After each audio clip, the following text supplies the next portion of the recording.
Why are you starving if you got Grandpa's inheritance?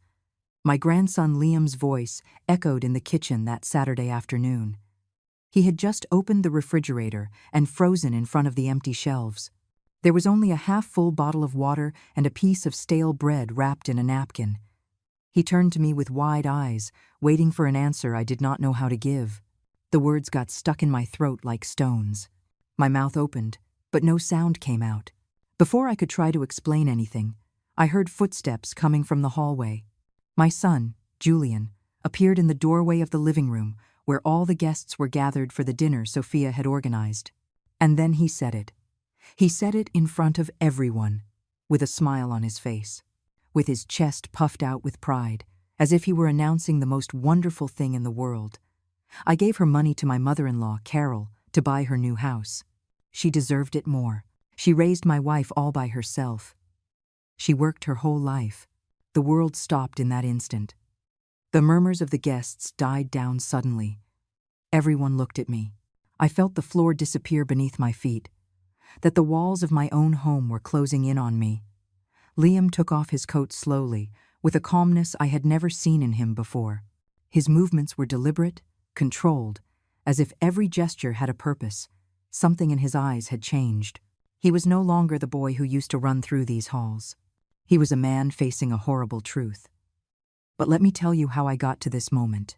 How a 70-year-old woman, who worked her entire life, who raised her son alone, who buried the love of her life just 2 years ago, ended up with an empty refrigerator while her own money bought luxuries for strangers.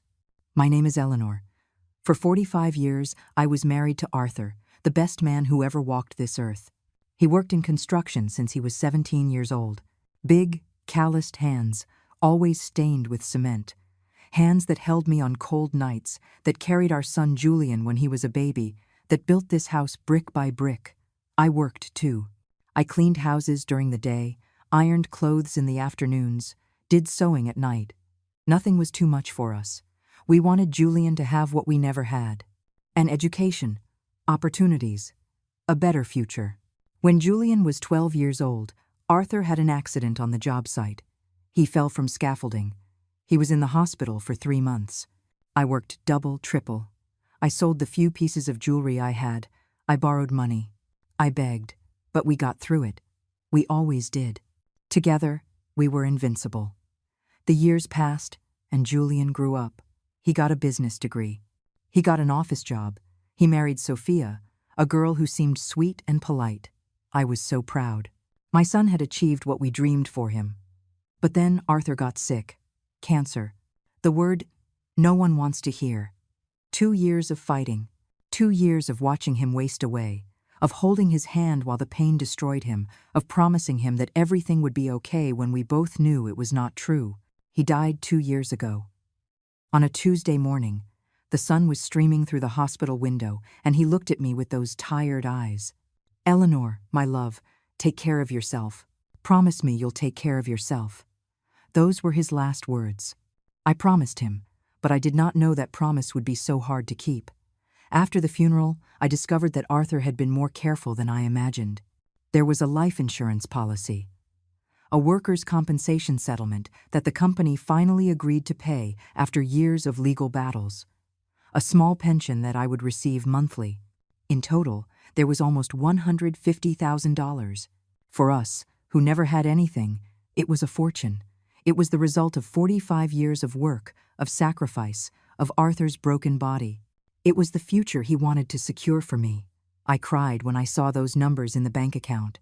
I cried because Arthur was no longer here to enjoy it. I cried because that money had the bitter taste of his absence. Julian was by my side during the whole process. He helped me with the paperwork, with the lawyers, with the bank. He seemed so worried about me, so attentive. After the funeral, he started visiting more often. He would bring food, stay to talk, ask me how I was feeling. I was so lonely in this big house. Every corner reminded me of Arthur. His empty chair at the table, his side of the bed, cold, his tools in the garage, waiting for hands that would never return. Having Julian around made me feel less lost. I thought that finally, in my old age, I would have my son present, that after so many years of seeing him busy with his job, his wife, his life. He would now make time for his widowed mother. How naive I was.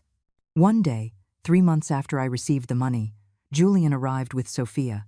They sat with me in the living room, on this very sofa where the guests were now looking at us with pity.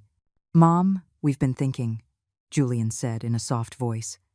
"You don't know how to manage that much money. You've never had to worry about investments, about accounts, about any of that. What if someone scams you? What if you lose everything?" Sophia nodded beside him, with that smile I believed was sincere. "Mom, we're saying this because we love you. Let us help you. Julian can manage your finances, make sure the money is safe." I hesitated. Something inside me told me it was not a good idea. But I looked at my son, at those eyes that looked so much like Arthur's, and I thought about all the times he had helped me with the insurance papers. I thought about how lonely I felt. I thought that maybe they were right. "I don't know, son. It's the money your father left for me." "Exactly, Mom. And Dad would want you to be protected, for no one to take advantage of you. I just need you to give me power of attorney to manage the account. You'll still get your monthly money, don't worry, but I'll make sure it's well invested, that it grows." I signed the papers a week later. The notary explained everything, but I was barely listening. I trusted my son. He was my own flesh and blood. The child I had carried in my womb, whom I had nursed, whom I had raised with so much love. How was I to know I was signing my own sentence? At first, everything seemed normal. I received my monthly pension, about $1,200. It was not much, but it was enough to live with dignity. I bought food, paid the bills, treated myself to something small every now and then. But after a few months, things started to change. Julian began to come by more often, but he no longer brought food or stayed to talk. He would check my purchases, open the grocery bags, look at the receipts with a frown. "Mom, why did you buy these cookies? They're too expensive. There are cheaper brands. 3 types of soap? 1 is enough at your age. Meat every day? You should eat more vegetables. It's better for your health." At first, I thought it was genuine concern. Maybe he was right. Maybe I was overspending. After all, I had lived so many years counting every penny that now, with some money, maybe I was going overboard. But the criticisms became more frequent, harsher. Sophia started to chime in too. "Mom, why do you need the heater on all day? A sweater keeps you just as warm. You're wasting electricity. Brand name medicine? The generics are the same and cost half as much."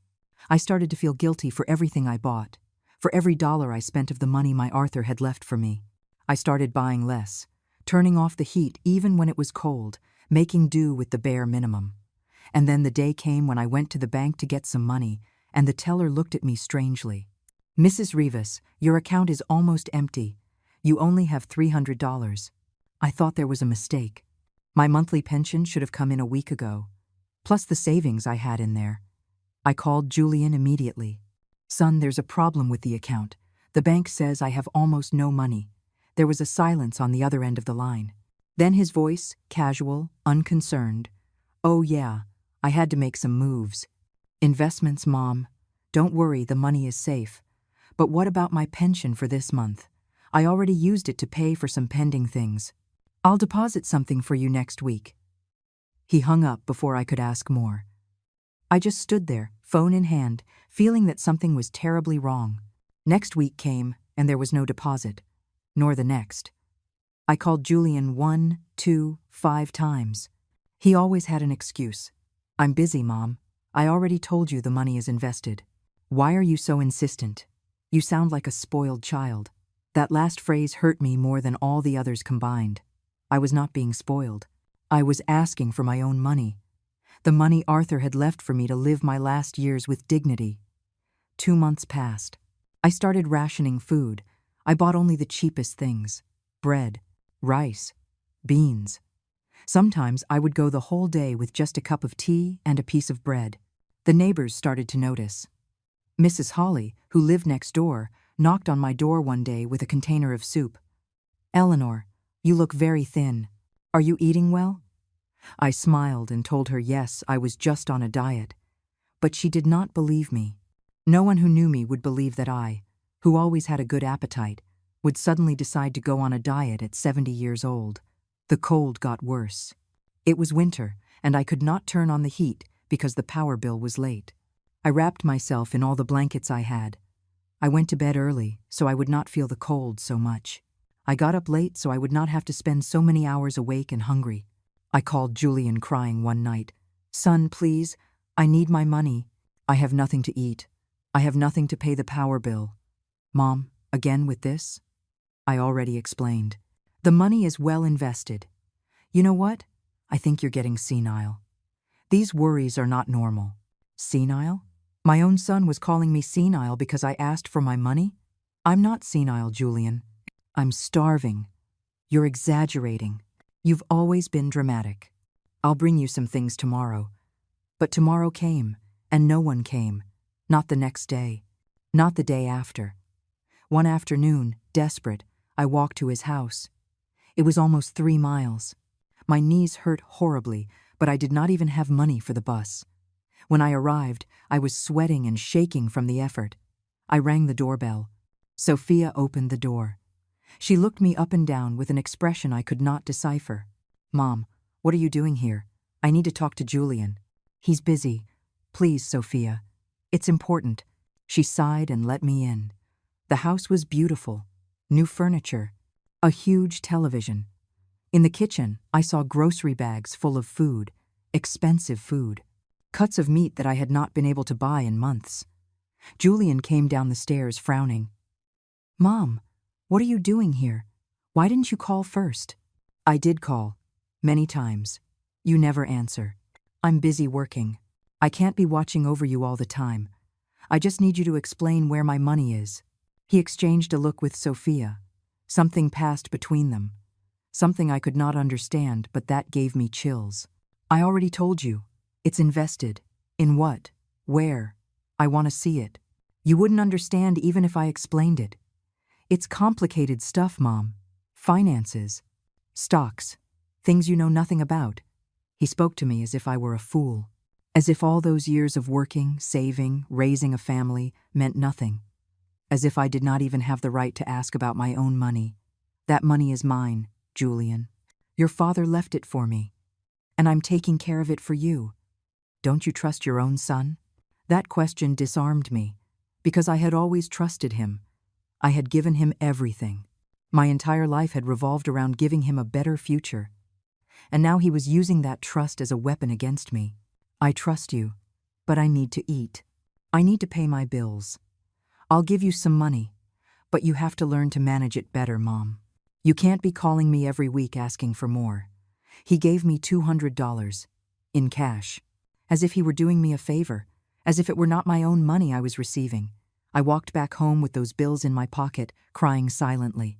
Something inside me had broken. The image I had of my son, the illusion that he would take care of me in my old age as I had cared for him in his childhood.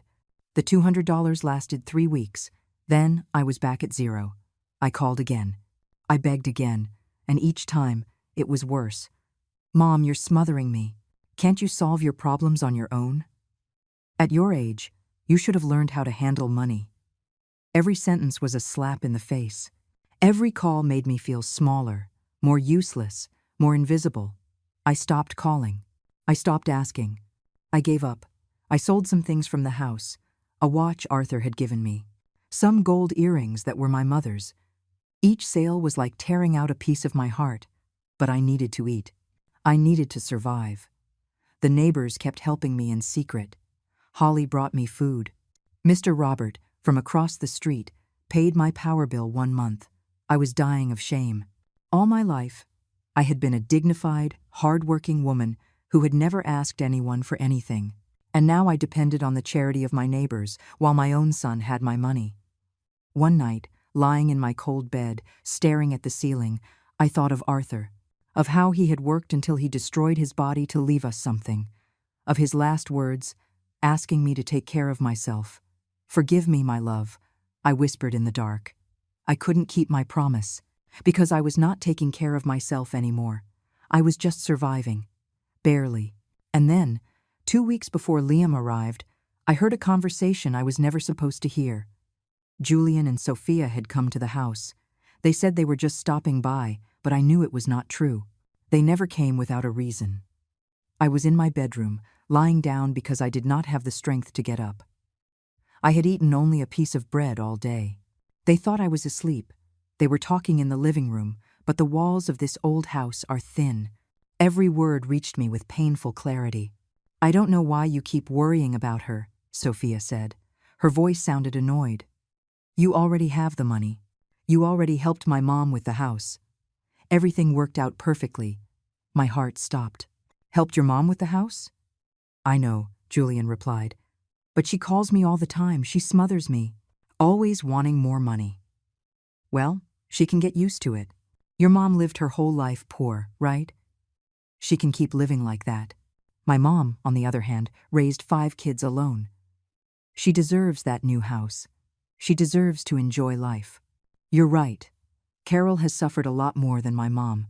My mom at least had Dad for years." I was frozen in bed. I could not move a muscle. The words spun in my head like a whirlwind. My money. Arthur's money. The inheritance he had worked 45 years for. It had bought a house. For Carol. For Sophia's mother. A woman I barely knew. "How much did the house cost?" Sophia asked. $120,000. I used almost everything that was in my mom's account. There's about $15,000 left for emergencies, but I'm going to need that too to finish furnishing your mom's house. $120,000. Almost my entire inheritance. It was gone, on a house for a stranger. "You're the best husband in the world," Sophia said. I heard the sound of a kiss. My mom is so happy. She says it's the first time in her life she's had something of her own. I'm glad. She deserves it. And I don't? I, who worked until my hands bled? I, who raised that man who now spoke of me as if I were a burden? I, who stayed awake whole nights when he had a fever, when he needed help with homework, when he cried over a broken heart. "What if your mom finds out?" Sophia asked. Julian laughed. A laugh that cut through me like broken glass. "She won't find out. She's a senile old woman. She barely understands how an ATM works. I tell her the money is invested, and she believes me. It's easy. Senile old woman. That is what my son called me when I could not hear him. Besides," he continued, "if she gets too difficult, we can put her in a home. I've seen some that aren't too bad and are cheap. A home. They wanted to get rid of me. Put me in a place where I could die alone, far away, forgotten. So I would not cause them any more problems. So I would not remind them of the money they had stolen. Because that is what it was. A theft.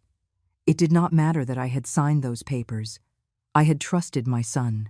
I had given him power over my money because I believed he would take care of me. And he had used that trust to take everything from me." I heard their footsteps fading. The front door closed. The car drove away. And I just lay there, in that cold bed, in that dark room, feeling like my life had become a nightmare I could not wake up from. I cried. I cried like I had not even cried when Arthur died. Because this was worse. Death is natural. It is part of life. But this was betrayal. It was the deliberate destruction of everything I had built. My own son. The person who had come from my body. To whom I had given everything. He had robbed me. He had called me senile. He had planned to lock me in a home to get rid of me. The following days were the darkest of my life. I stopped eating almost completely. Not because I did not have food, but because I had no desire for anything. Why go on? Why get up every morning if the person I loved most in the world had shattered me like this? Holly knocked on my door several times. I did not open it. I did not want anyone to see me like this. I did not want to answer questions. I did not want anyone's pity. I thought about Arthur constantly, about how he had worked to his last day, about how he had asked me to take care of myself, about how that money was his way of making sure I would be okay when he was gone. And I had failed. I had trusted the wrong person. I had lost everything. I thought about calling the police. But what would I tell them? I myself had signed the papers giving Julian power. Technically, he had the legal right to manage my money. Even if morally, he was a monster. I thought about talking to a lawyer, but I had no money to pay one. I had no money for anything. I felt trapped, useless, invisible. Until Liam arrived that Saturday. My grandson. Julian's son. The 22-year-old young man who was in law school in another city. He came as a surprise. He said he had a few days off and wanted to spend time with his grandmother. I tried to fix myself up, to look presentable, to smile as if everything was fine. But Liam had always been perceptive. Even as a child, he noticed things others did not see. "Grandma, you look really thin," he said as soon as he walked in. "Are you eating okay?" "Yes, my love. Just a little flu." He did not seem convinced, but he did not push it. We sat down to talk. I asked him about college, about his classes, about his friends. He told me everything with that enthusiasm that always warmed my heart. "I'm hungry," he said after a while. "Do you have anything to snack on, Grandma?" My stomach clenched. The refrigerator was empty. I only had that piece of bread and the bottle of water. "Let me see, my love." I got up, trying to hide how dizzy I felt. Liam followed me to the kitchen, and then he did it. He opened the refrigerator. The silence that followed was the longest of my life. Liam stared at the empty shelves, one by one, as if he could not believe what he was seeing. His hand was still holding the door open. The yellowish light from inside illuminated his face, which went from surprise to confusion and then to something that looked like horror. He turned to me, slowly. His eyes, so much like Arthur's, looked at me with an intensity that made me want to disappear. "Grandma, why are you starving if you got Grandpa's inheritance?" There it was. The question I had feared. The question I did not know how to answer without destroying the image Liam had of his father. "Me? It's just, I haven't been very hungry lately, my love. Don't lie to me." His voice was soft but firm. "I've known you since I was born. You never waste food. You always have a full fridge. What is going on?" The tears started rolling down my cheeks without permission. I could not hold them back anymore. I could not pretend anymore. "It's complicated, Liam." "Complicated how?" "Grandpa left money." "I know he did. I was at the funeral.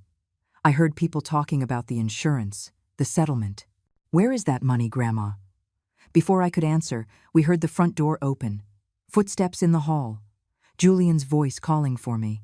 "Mom, I brought some friends to introduce them to you." Liam closed the refrigerator slowly.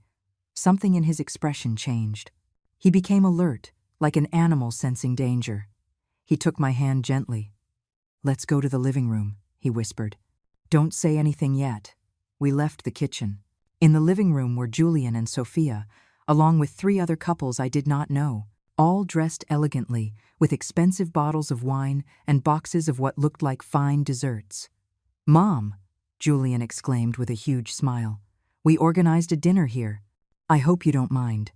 I wanted to show off the house where I grew up." "Show off?" "Show off what?" "The peeling walls, the old furniture, the kitchen with the empty refrigerator." "Hi, Dad," Liam said. His voice sounded strange, controlled. "Liam, I didn't know you were here. Perfect. This way you can meet my colleagues from the office." Sophia was already in the kitchen getting plates. As if this were her house. As if I did not exist. The guests settled in the living room, chatting animatedly, pouring wine. I sat in my usual chair, feeling like a ghost in my own home. Liam stood next to me, a hand on my shoulder. I could feel the tension in his body. The conversation flowed. Laughter. Stories from work. Sophia brought out appetizers she had bought, expensive snacks that looked delicious. My stomach growled, but no one except Liam noticed. He squeezed my shoulder gently. Then one of the guests, an older man in a gray suit, looked at Julian with admiration. "Julian, I have to congratulate you again. What you did for your mother-in-law was incredible. Not many sons-in-law would do something like that." My heart started to beat faster. I felt Liam's hand tense on my shoulder. "Oh, yeah?" Julian asked with false modesty. "Well, you do what you can for family." "What are you talking about?" another woman asked curiously. Sophia laughed, clearly proud. "My husband bought my mom a house. A beautiful 3-bedroom house in a lovely neighborhood. My mom cried with happiness when he gave her the keys." "How generous," someone else commented. I felt like the world was moving in slow motion. This was happening. It was really happening. They were going to talk about this in front of me, in front of Liam. And how could you afford that on your salary? The man in the gray suit asked. Houses are so expensive right now. There was a second of silence. Julian looked at Sophia. She gave him a knowing look, and then he stood up, poured himself more wine, and with his chest puffed out with pride, he said the words that would change everything. I gave her money to my mother-in-law, Carol, to buy her new house. The air left my lungs. The room spun. The guests looked at him, confused at first, processing what he had just said. Her money? Someone asked. Yes, Julian continued, taking a long drink of wine. My mom's money. The inheritance my dad left. She doesn't need it. What does a 70-year-old woman want with that much money? On the other hand, Carol raised 5 kids alone. She worked her whole life cleaning houses. She deserved to have something of her own for the first time. The guests exchanged uncomfortable glances. Some looked over to where I was sitting. I could not move. I could not speak. It was as if my body had turned to stone. Julian, Sophia tried to say, realizing too late that maybe this was not something to brag about, but he did not stop. The wine had loosened his tongue. Or maybe he had always wanted to say it. Maybe he needed everyone to know how noble he had been. My mother-in-law deserved it more. My mom had a good marriage. She had a house. She had help. Carol had none of that. So yes, I used my mom's money to give a better life to someone who really needed it. The silence in the room was deafening now. Everyone was looking at me. I could see the pity in their eyes. The second-hand embarrassment. One of the women opened her mouth as if to say something, but closed it again. And then Liam moved. He took off his coat slowly. He folded it carefully. He placed it on the back of a chair. Every movement was deliberate, controlled, as if he were holding something very large inside him. Dad, he said, in a voice I had never heard from him, cold, hard as steel. You just said you stole from your mother. I didn't steal, Julian answered, annoyed. I manage her money. I decide how it's used. It's for her own good. For her good? Liam took a step forward. For her good that the refrigerator is empty? For her good that she's starving? For her good that she looks like she hasn't eaten in weeks? The guests looked from one to the other as if they were watching a tennis match. Sophia had turned pale. You're exaggerating. Your grandmother is fine. She's malnourished. Anyone with eyes can see that. Liam turned to the guests. Do you see it? Look at her. All eyes fixed on me. I wanted to disappear, to sink into the floor, but Liam would not let me escape. He needed them to see, to be witnesses to what Julian had done. Liam, don't make a scene, Julian said through gritted teeth. This is a family matter. No. This stopped being a family matter when you decided to steal your mother's inheritance to buy a house for your mother-in-law. When you let your own mother starve. One of the women stood up uncomfortably. I think we should go. This is very private. No, Liam said firmly. You stay. I need witnesses for what I'm about to do now. He pulled his phone from his pocket. His fingers moved over the screen with precision. The silence in the room was so thick you could hear the sound of each tap on the screen. What are you doing? Julian asked. And for the first time, I heard nervousness in his voice, calling the police. What? Sophia stepped forward. You can't do that. Of course I can. And I'm doing it. Liam put the phone to his ear. Hello. I need to report a case of financial abuse of an elderly person. Misappropriation of funds. Yes, the victim is here with me, my grandmother, Eleanor Rivas. Hang up that phone, Julian shouted. He tried to grab it, but Liam moved away. Faster, younger. The address is. Liam, please. Now it was Sophia begging. Think about your father. Think about our family. Liam looked at her with a coldness that surprised me. My grandson, who had always been sweet and kind, had the eyes of someone who had just discovered a terrible truth. Family? Do you even know what that word means? He finished giving the information to the police and hung up. But he did not put the phone away. He dialed another number. Who are you calling now? Julian asked. He was sweating. He had taken off his jacket. The family lawyer. The one who helped Grandpa with the life insurance. The one who knows all the documents. The guests were petrified in their seats. One of the men had his wine glass suspended in the air, forgotten. It was as if we were all in a play, but no one had given us the script. "Mr. Davis, this is Liam Rivas, Eleanor's grandson. Forgive me for calling at this hour, but I have an emergency." A pause. "Yes, it has to do with my grandfather Arthur's inheritance." Another, longer pause. "I need you to review the movements in my grandmother's account. I believe there has been embezzlement by my father, who has power of attorney." Julian sank onto the sofa. His face had gone from red with indignation to white with panic. "He can't prove anything," he muttered. "I have legal authorization." Liam looked at him while continuing to speak with the lawyer. "Yes, I'm with her now. She's malnourished. The house has no food.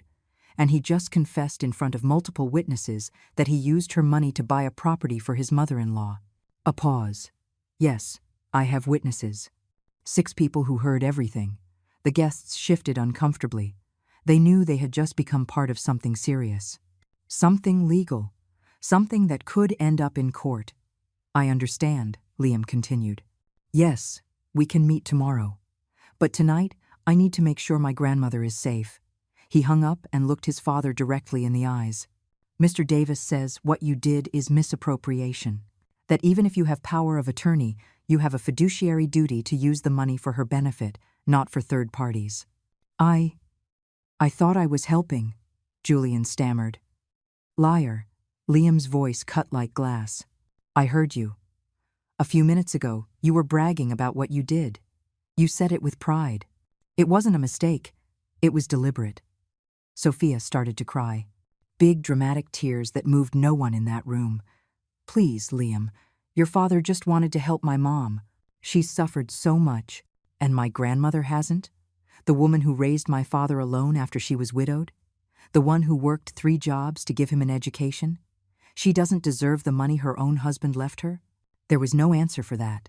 Sophia just cried harder. "You," Liam addressed the guests. "I need your names and phone numbers. The police will want to talk to you. You are witnesses to a confession." "Wait, we don't want any trouble," said the man in the gray suit. "You're not in trouble. You just heard the truth. And the truth is that my father stole over $120,000 from his elderly mother to buy a house for someone else." When he put it like that, in those exact words, it sounded exactly like what it was. A crime. The guests began to exchange their contact information with Liam, quickly, wanting to be done with this. "You're going to ruin my life," Julian said. His voice sounded broken. "My job, my reputation, everything." Liam crouched down until he was at his father's eye level. "You ruined your life the moment you decided to steal from your own mother. You destroyed your reputation when you let her starve. And worst of all," his voice broke for the first time, "you destroyed the image I had of you. My hero. The man I wanted to be when I grew up."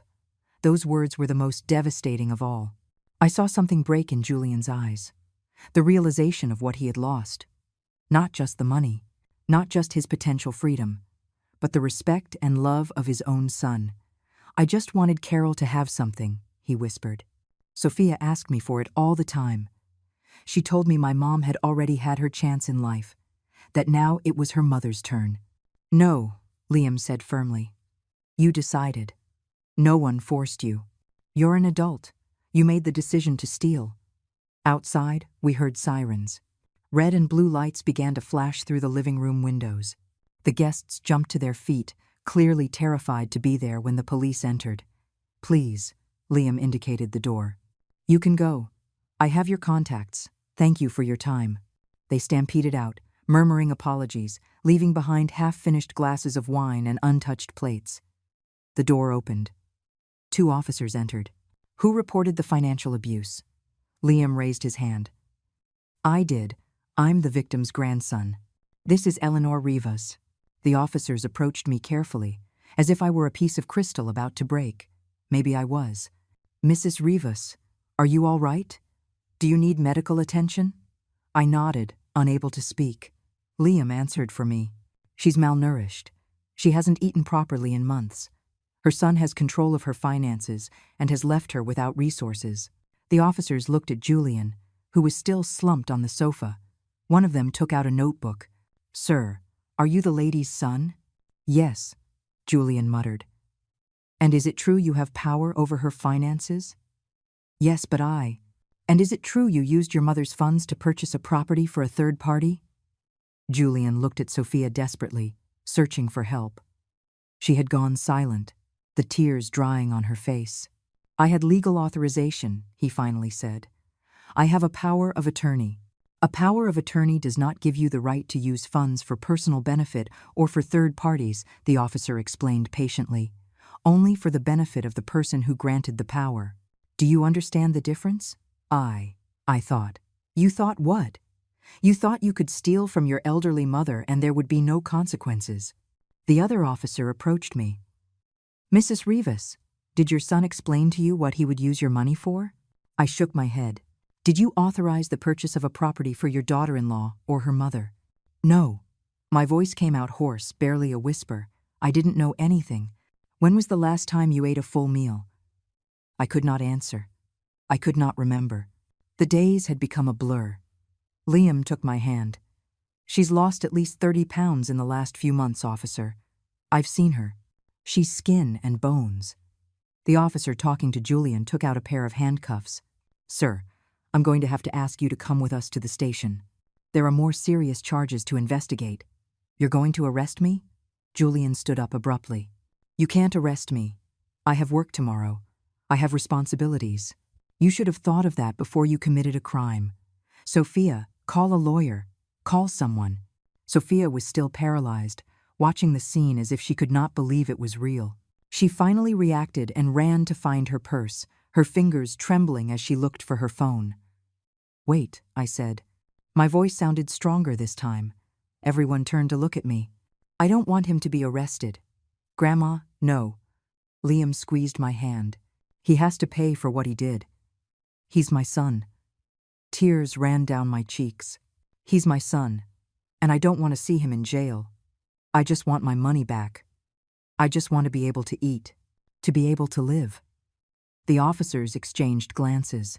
Ma'am, we understand this is difficult, but this is a crime. We can't just ignore it. I'm not asking you to ignore it. Just give me a moment to speak with him.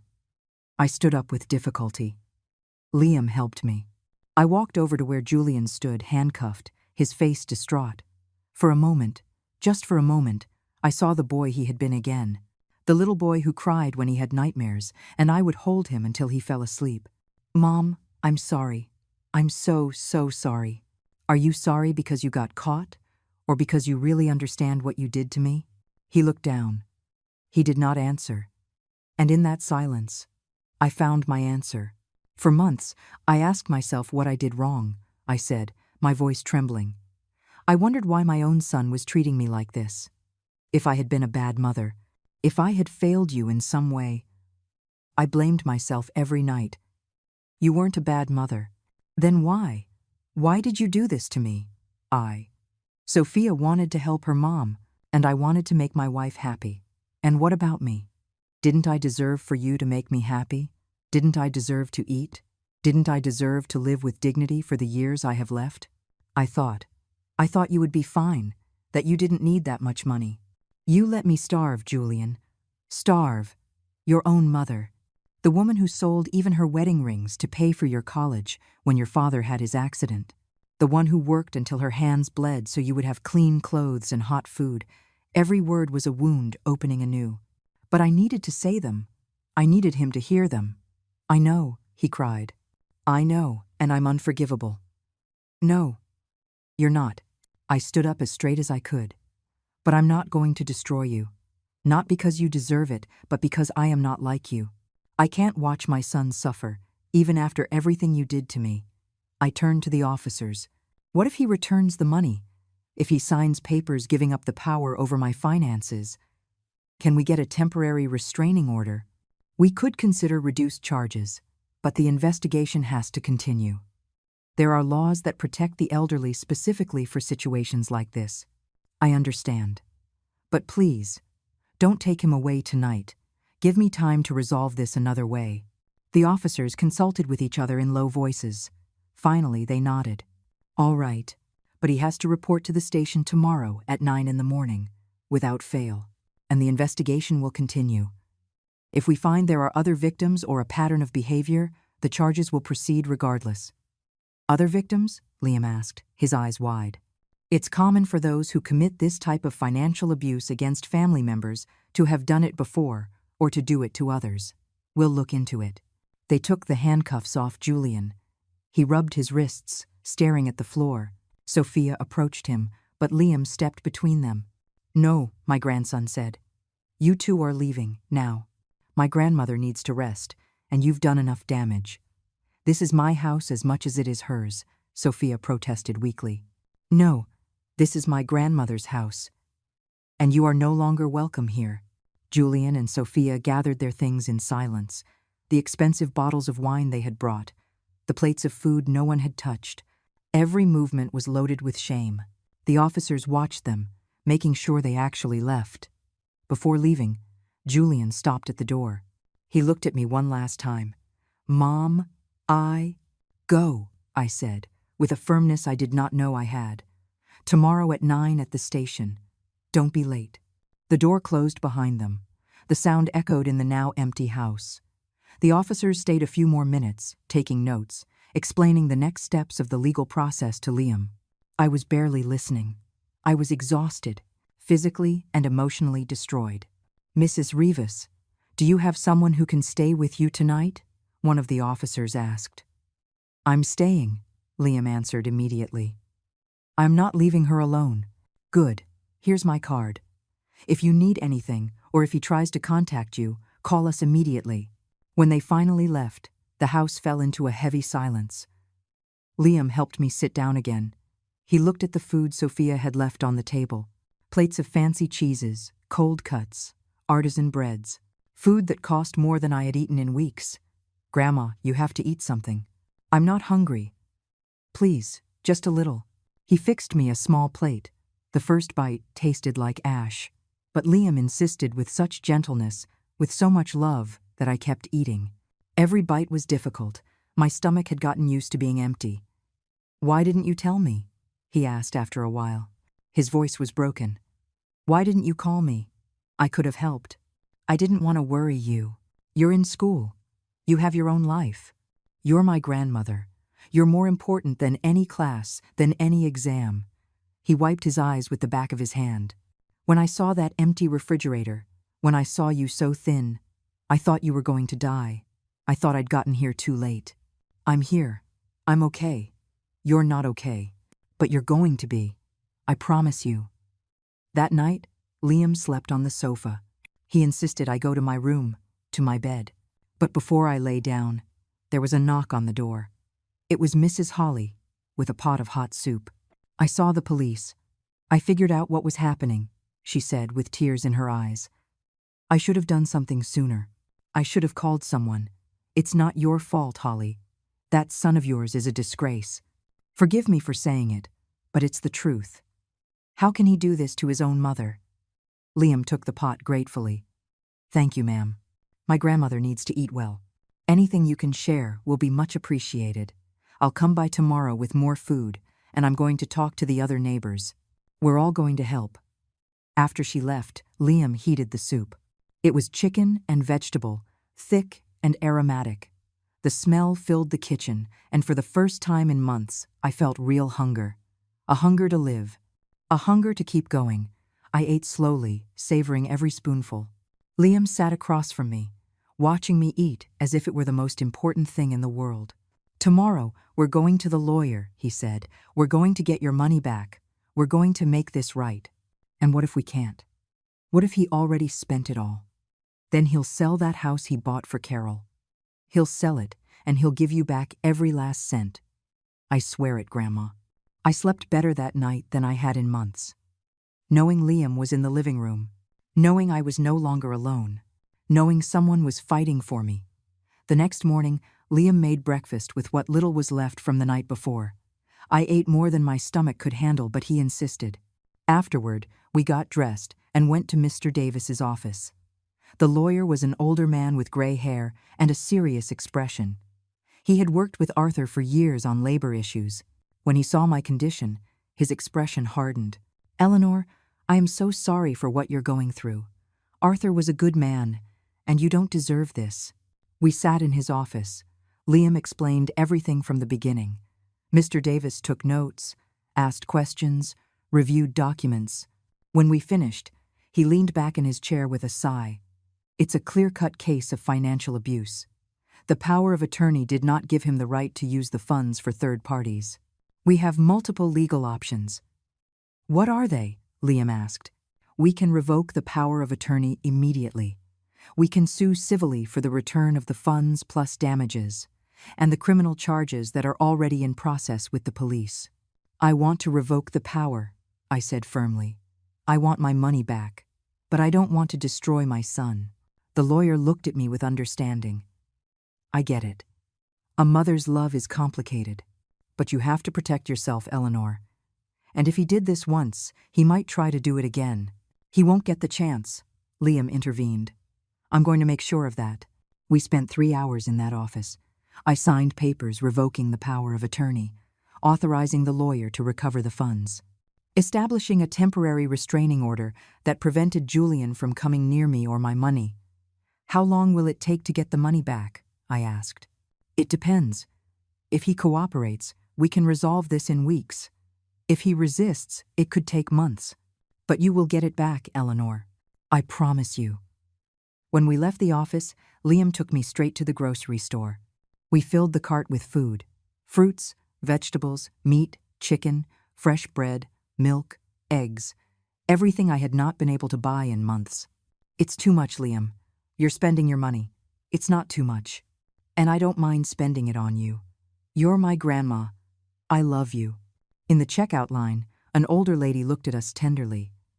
How nice to see a grandson taking care of his grandmother like that. That's true love. Liam smiled. She took care of me my whole life. Now it's my turn. Back at home, we filled the refrigerator together. Every shelf, every drawer.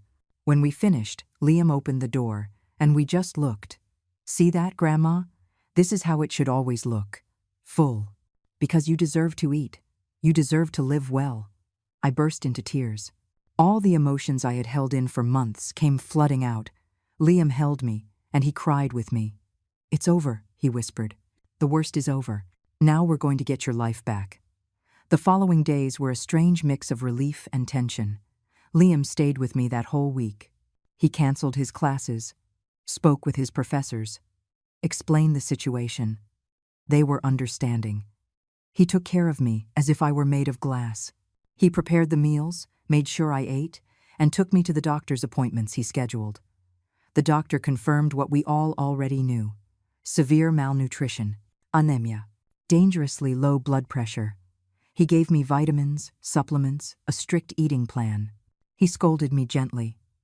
Mrs. Rivas, your body has been through a lot. At your age, this could have been fatal.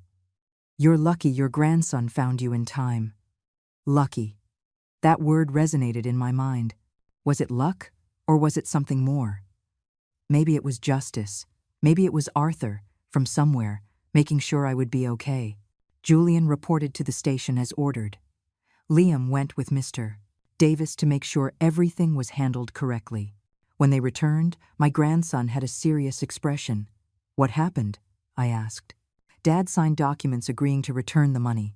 They have 30 days to sell Carol's house and repay the full amount. And the criminal charges? They're still under investigation. But if he complies with the repayment and you don't file further complaints, he'll likely just get probation and community service. I felt a mix of relief and sadness. Part of me wanted him to pay more, to feel even a fraction of the pain he had caused me.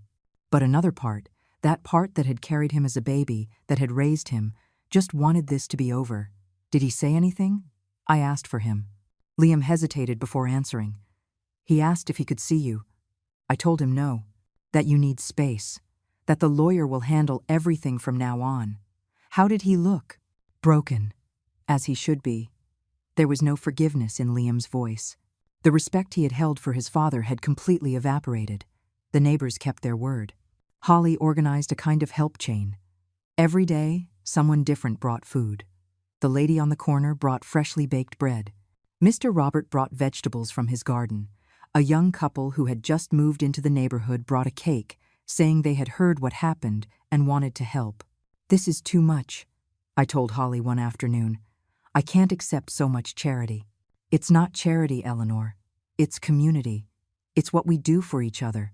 You've lived here for 40 years. You've helped everyone in this neighborhood at some point. Now, it's our turn." She was right. I remembered all the times I had watched neighbors' kids when their parents worked, all the times I had shared food when I had it, all the afternoons sewing clothes for whoever needed it without charging a cent. The community had not forgotten me, and that healed something inside me that Julian had broken. 2 weeks passed. Liam had to go back to college. I insisted. He did not want to leave. "What if something happens to you? What if he tries to contact you?" "I'll be fine. The neighbors are watching. I have Mr. Davis's number. And I'll call you every day." "Every day, Grandma. And if you don't answer, I'm coming right back." I hugged him at the door the day he left. That hug lasted an eternity. When we finally separated, we both had tears in our eyes. "Thank you, my love. You saved my life. You saved mine first. When I was a kid, and you watched me while Dad worked, when you taught me to read, when you told me I could do anything I wanted in life, this is just giving back a little bit of everything you gave me." I watched him drive away in his old car until he disappeared around the corner. The house felt empty without him, but it was a different kind of loneliness than what I had felt before. This time, I knew I was not really alone. A week later, Mr. Davis called. "Eleanor, I have news. The house was sold. The funds have been transferred to a new bank account in your name, an account that only you can control." My heart sped up. How much did I get back? $115,000. We lost $5,000 in the costs of the quick sale and legal fees, but we recovered the vast majority. I cried with relief. It was not everything, but it was enough. It was my security. It was Arthur's promise fulfilled after all. And Julian? He complied. He put up no resistance. I think he finally understands the magnitude of what he did. That afternoon, I went to the bank with Holly, who insisted on coming with me. The teller handed me a new card. We checked the balance together on the screen. There it was. My money, my future, my dignity, restored. "What are you going to do now?" Holly asked, as we walked back home. "Live, just live. Buy food without guilt. Turn on the heat when I'm cold. Buy my medicine. All those simple things I used to take for granted. And Julian?" I stopped. That question had haunted me for days. I don't know. Part of me wants to forgive him. He's my son. But another part can't forget the hunger, the cold, the nights spent crying. I don't know if I'll ever be able to trust him again. You don't have to decide today. Give yourself time. That night, alone in my house, I cooked a full meal for the first time in months. Roast chicken with vegetables, rice, a fresh salad, even dessert, a pudding I bought at the bakery. I set the table as I used to when Arthur was alive. With a tablecloth, napkins, and silverware set just right, I sat down and looked at the full plate in front of me. For a moment, I imagined Arthur was sitting across the table, smiling at me with that smile of his that lit up the whole room. "We did it, my love," I whispered. "Your money served its purpose. It kept me alive until help arrived. I ate slowly, savoring every bite, not just the food, but the freedom, the security, the recovered dignity." The next day, Julian knocked on my door. I saw him through the window before deciding whether to open it. He looked different, older, more tired, smaller somehow. I hesitated, my hand on the knob. Finally, I opened it, but just a crack, with the security chain still on. "Mom." "Julian, can I come in? Can we talk?" I looked into his eyes, searching for something. I did not know what, exactly. Genuine remorse? Understanding of what he had done? Was the son I had raised still in there somewhere? "I'm not ready for that yet. Please. Just 5 minutes. I need to tell you something." I took a deep breath. I opened the door, but I did not let him in. We stood there, in the doorway, with the cold October air between us. "Say what you came to say." Julian looked at his shoes. His hands were trembling slightly. When he finally spoke, His voice was barely a whisper. "There aren't enough words to apologize for what I did to you. I know saying I'm sorry doesn't change anything. It doesn't bring back the months you starved. It doesn't erase the pain." I waited. I was not going to make this easy for him. I've had a lot of time to think, to really see what I did. I didn't just take your money, Mom.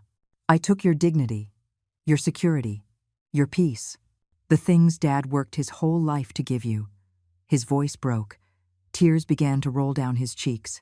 "When I was a kid and Dad had his accident, you sold your jewelry to pay for the hospital. I remember those nights you worked late sewing to earn extra money. I remember how you always made sure I ate, even if you only had tea. And I made you go through that again. But this time, I was the one who took everything from you." "Why?" I asked. I needed to hear him say the truth. "Why did you do it?" "Because I was selfish. Because I wanted to be the hero for Sophia. Because she pressured me constantly about her mom, and I wanted her to see me as a good husband. Because I convinced myself that you'd be fine with less. I lied to myself, saying I was protecting you by investing your money. You left me with an empty refrigerator, Julian. You saw me getting thinner, and you did nothing. I know, and that's what tortures me the most. Every night, I see your face when you opened the fridge in front of Liam. I see how thin you were. I see the pain in your eyes when I confessed in front of everyone. That image will never leave me. And Sophia? Where is she?" "We separated. Her mom had to move out of the house when we sold it. Sophia blames me for ruining her mother's chance. I blame her for pressuring me. But in the end, the fault is mine. I made the decisions. I signed the papers. I stole from you." A heavy silence fell between us. The cold October wind moved the dry leaves in the yard. Some blew between us like silent witnesses to this conversation. "Liam won't speak to me," he continued. "He sees me as a monster. And he's right. I lost my son. I lost my wife. I lost my reputation. My job is at risk because the news leaked. But none of that matters compared to what I really lost." "What did you lose?" "You. I lost my mom. I lost the right to call myself your son.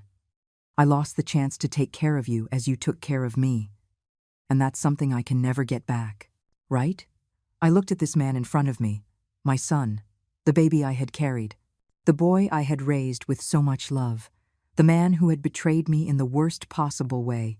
"I don't know," I answered honestly. "I don't know if I can ever forgive you completely. I don't know if I can ever trust you again. What you did didn't just hurt me physically. It destroyed something inside me. I understand. But," I continued, feeling the words form in my mouth before I knew exactly what I was going to say, "I also don't know if I can live the rest of my life with this hate in my heart. Your father never would have wanted that for me. He loved peace. He loved forgiveness. Dad would have hated me for what I did to you. Probably. But he also loved you. You were his son, just as you are mine." Julian covered his face with his hands and wept, deep sobs that shook his whole body. I watched him, feeling torn between the urge to comfort him and the need to protect myself. "I don't expect you to forgive me," he said finally. "I just needed you to know that I'm sorry, that I would do anything to be able to turn back time, that I understand if you never want to see me again. I need time, Julian. A lot of time. I need to heal. I need to recover not just my money, but myself. I'll give you all the time in the world. But please, if someday you can find even a little forgiveness in your heart, I'd like to try to be the son you deserve to have. Maybe someday, but not today." He nodded. He wiped his tears. He took a step back. "Thank you for listening. I love you, Mom. I've always loved you. I'm just sorry it took losing you to realize how much." He walked away down the path. This time, I did not stop him. I let him go. I closed the door and leaned against it, breathing deeply. The following months were about healing. Slow but steady. I gained weight. The color returned to my cheeks. The strength returned to my legs. I started cooking again, not out of necessity, but for pleasure. I invited Holly over for tea. Mr. Robert came by on Sundays to play cards. Liam visited me every 2 weeks. He brought stories from college, pictures of his friends, plans for the future. We talked about everything except Julian. It was a topic we both avoided, like a wound still too fresh to touch. One spring afternoon, 6 months after everything, I was in the garden planting roses when I saw Julian standing on the other side of the fence. He did not say anything. He just watched me. I kept planting, aware of his presence but not acknowledging it. After a while, he left. But he came back the next week. And the next. Always keeping his distance. Never coming closer. Just watching. The fourth week, when I finished watering the plants, I walked to the fence. "What are you doing here?" "I just wanted to see that you were okay. You look healthy." "I am. Finally. I'm glad." We stood in silence. It was not a comfortable silence, but it was not hostile either. It was something in between. A space of possibility. "The roses look beautiful," he said, "like the ones Dad used to plant. He always said roses need patience. You can't rush them. They have to grow at their own pace." Wise words. Yes, they were. Julian understood the message. He said goodbye with a nod and left. But something had changed. A tiny crack in the wall I had built around my heart. It was not forgiveness. Not yet. Maybe it would never be complete forgiveness. But it was a start. A possibility.